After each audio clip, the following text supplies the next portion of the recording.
किसी काल में तिब्बत में तंत्र मंत्र का बहुत ही अधिक प्रचलन था। यहाँ के लोग महान तांत्रिक मिलरेप्पा से अवश्य ही अवगत होंगे। दुर्भाग्यवश बाल्यकाल में ही मिलरेप्पा ने अपने पिता को खो दिया था, जिसके बाद मिलरेप्पा उसकी माँ और छोटी बहन को चाचा के यहाँ सानिध्य में आना पड़ा।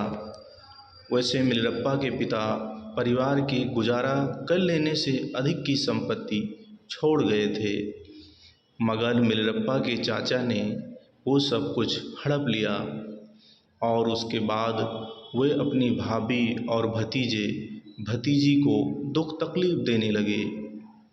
यह देखकर मिलरेप्पा को गुस्सा आने लगा, मगर वो छोटा सा था इसलिए कुछ नहीं कर सकता था।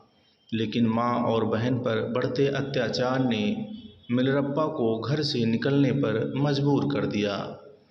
बालक मिलरेप्पा कुछ ऐसी शक्तियाँ चाहता था जिससे वो बिना सामने आए अपने चाचा से बदला ले सके।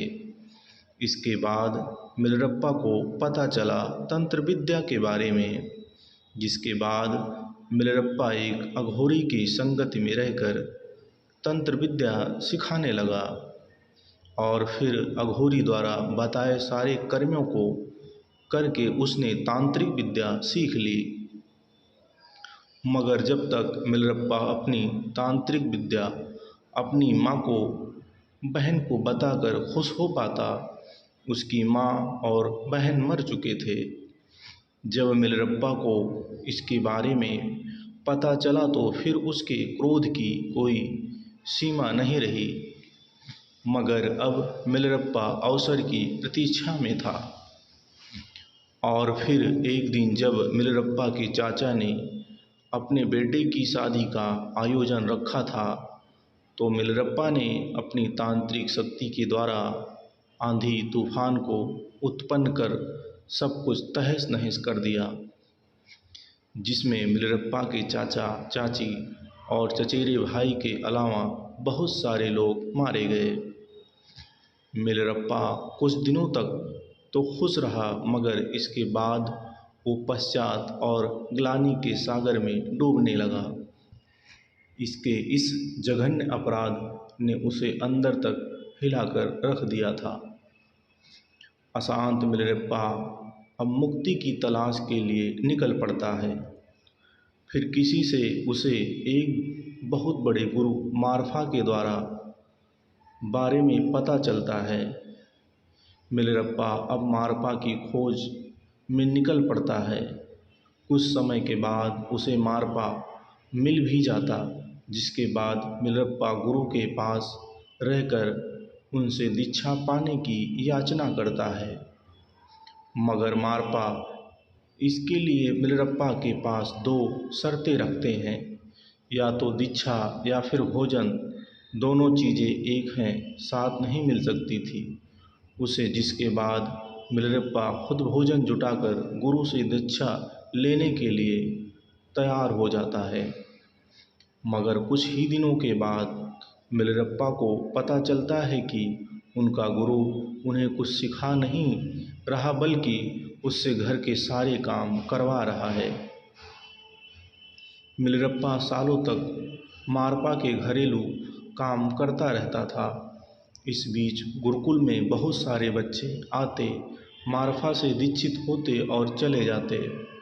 गुरु मारफा मिलरेप्पा को उनके आश्रम के पास भी नहीं आने देते थे। वक्त गुजरता गया। जब एक दिन मिलरेप्पा से रही नहीं गया तो वो चुपके से दूसरे बच्चों के साथ बैठकर शिक्षा लेने लगा। गुरु मारफा को पता चलने पर उसने मिलरेप्पा की उस दिन जबरदस्त पिटाई कर दी। मिलरेप्पा को दीक्षा लेनी थी और वो उसी काम के लिए वहाँ गया था, इसलिए उसने दूसरी बार भी वही गलती की। इस बार गुरु मारफा ने उसे आश्रम से घसीटकर बाहर का रास्ता दिखा दिया, जिसके बाद मिलरेप्पा ने गुरु की पत्नी से बहुत अनुनय विनय और विनती की। गुरु माता ने किसी तरह पति को मना लिया, जिसके बाद मलयप्पा को फिर से आश्रम में रख लिया गया। मगर इसके बाद भी मलयप्पा को वही काम करने पड़ते रहे जो काम वो वर्षों से करता आ रहा था। धीरे धीरे मलयप्पा की उम्र ढलने लगी और फिर एक दिन गुरु मारप्पा ने मलयप्पा से कहा, अब तुम्हारी प्रतीक्षा खत्म हुई। इसके बाद गुरु ने मलयप्पा को अपना शिष्य बनाकर उसे दीक्षित करने लगा। काफ़ी समय के बाद मलयप्पा को तांत्रिक की देवी डाकिनी की दर्शन हुई।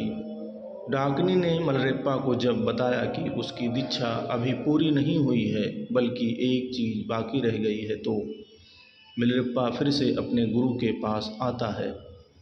गुरु मारप्पा कहता है कि उसने तो उनको सारा ज्ञान दे दिया था, मगर डाकिनी ने कहा है तो कुछ तो है जो अभी भी बाकी है और जिसके बारे में मेरे गुरु ही बता सकते हैं।